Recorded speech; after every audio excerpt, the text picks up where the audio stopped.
Hello everyone, UPSC prelims 2013 geography section से एक और सवाल है फिशिंग ग्राउंड्स को लेके। देखते हैं क्या पूछा गया है। So most important fishing grounds of the world are found in the regions where.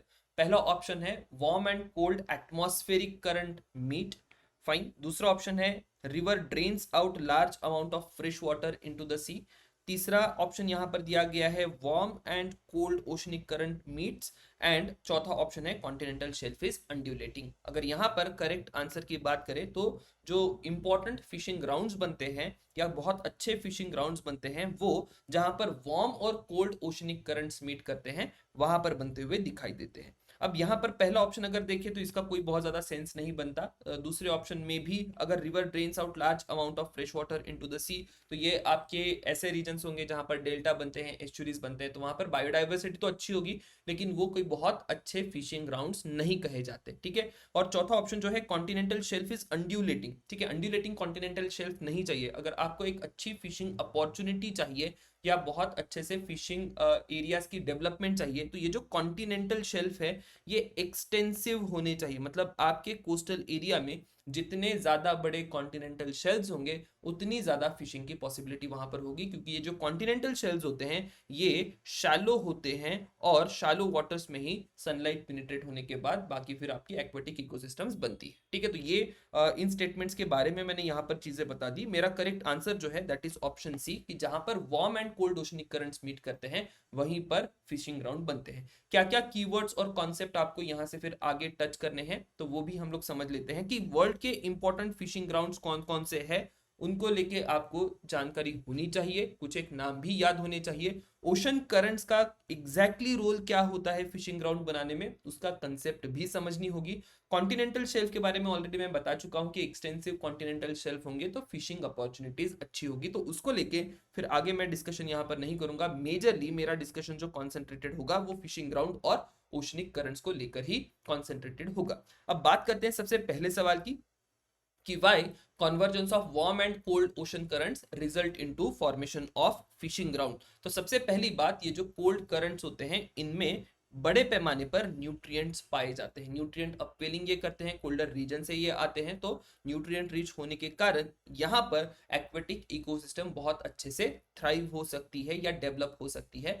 Nutrient rich होने के कारण फाइटोप्लैंक्टन की ग्रोथ बड़े पैमाने पर यहाँ पर देखी जाती है। उसी कारण से ये एक बेस बनाते हैं मराइन फूड चेन के लिए। बात करते हैं दूसरे इंपॉर्टेंट एस्पेक्ट की कि ये जो रीजन्स है जहां पर वार्म और कोल्ड ओशन करंट मीट करते हैं टेम्परेचर वेरिएबिलिटी यहां पर देखी जाती है। देखिए, बहुत वार्म वाटर में न्यूट्रिएंट नहीं है, कोल्ड वाटर में टेम्परेचर इतना कम है कि बहुत अच्छे से वहां पर लाइफ पाई नहीं जा सकती। तो जब भी आपको ये मिक्सिंग होते हुए देखे तो यहाँ पर टेम्परेचर वेरिएबिलिटी अवेलेबल है और डिफरेंट या diverse range of marine life जो है वो यहाँ पर थ्राइव कर सकती है और इसी कारण से बड़े पैमाने पे यहाँ पर फिर फिशिंग ग्राउंड्स डेवलप करते हैं। अब कोल्ड ओशनिक वाटर जो होंगे या कोल्ड वाटर्स जो होंगे उनमें ऑक्सीजन की लेवल वार्म वाटर के कंपैरिजन में ज्यादा होती है, तो ऑक्सीजन अवेलेबिलिटी, टेम्परेचर की एक अच्छी रेंज और न्यूट्रिशन वहां पर जो अवेलेबल है उस कारण से ओवरऑल आप इन पर्टिकुलर रीजन्स में फिशिंग ग्राउंड्स बनते हुए देखेंगे। तो ये हो गया आपका पहला पार्ट की जहां पर कन्वर्जेंस ऑफ ओशनिक करंट्स है, वार्म और कोल्ड करंट का, वहां पर फिशिंग ग्राउंड क्यों बनते हैं। बात करते हैं दूसरे पार्ट की कि वर्ल्ड के इंपॉर्टेंट ओशन करंट्स और उनसे जुड़े हुए जो फिशिंग ग्राउंड्स है वो कौन कौन से हैं। अब मेरे पास इतना बड़ा टेबल है, इतना बड़ा टेबल आई डोंट थिंक कि ध्यान में रहेगा, बट स्टिल मैं टेबल के बजाय क्या करूंगा, मैप में जाकर आपको बता दूंगा कि एग्जैक्टली कहाँ कहाँ पर अच्छे फिशिंग ग्राउंड्स बनते हैं और कौन कौन से आपको ओशन करंट्स यहाँ पर ध्यान में रखने होंगे। तो सबसे पहले ओशन करंट की बात करते हैं कि ये बनते हैं जनरली आपके नॉर्थ ईस्टर्न नॉर्थ अमेरिका के नॉर्थ ईस्ट वाले रीजन में। तो ये वाला जो रीजन है जहां पर लैब्राडोर करंट आ रहा है और ये गल्फ स्ट्रीम है, तो ये सेक्शन जो है यहाँ पर बहुत अच्छे फिशिंग ग्राउंड्स बनते हुए दिखाई देते हैं। क्या क्या नाम आपको इस पर्टिकुलर जगह पे ध्यान में रखने हैं।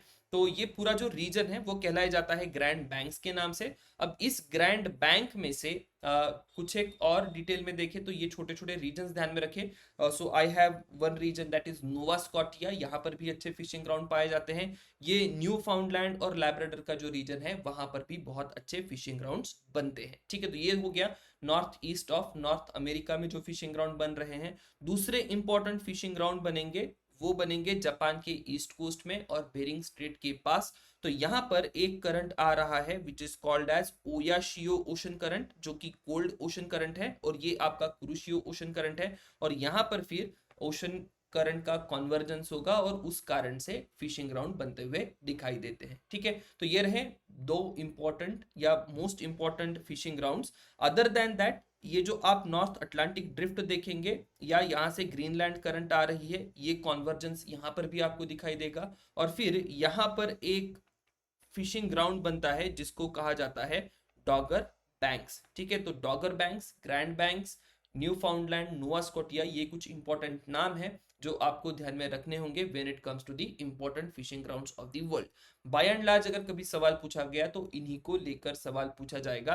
हालांकि मेरे पास इतना बड़ा टेबल है लेकिन मुझे नहीं लगता कि इतने सारे डिटेल्स को लेके कभी सवाल पूछा जाए। ठीक है, एक और इंपॉर्टेंट फिशिंग एरिया अगर आपको ध्यान में रखना होगा तो यू कैन रिमेंबर अबाउट परू का जो वेस्ट कोस्ट है। अगर आप यहाँ पर जाएं साउथ अमेरिका में, ये जो परू करंट फ्लो हो रहा है इस पर्टिकुलर रीजन में भी आपको काफी अच्छे से फिशिंग ग्राउंड बनते हुए दिखाई देते हैं, क्योंकि ये जो परू करंट है, ये पेरू करंट बड़े पैमाने पर न्यूट्रिएंट्स कैरी करता है और उस कारण से यहाँ पर भी अच्छे से फिशिंग इंडस्ट्री थ्राइव करती है। तो ये था कुछ एक important fishing grounds of the world के बारे में और उसको लेके जो सवाल पूछा गया उसके बारे में। हम बात करते हैं अगले सवाल की। आगे सवाल क्या हो सकता है, तो मुझे नहीं लगता कि बेसिक इस प्रकार का कुछ एक पूछा जाएगा।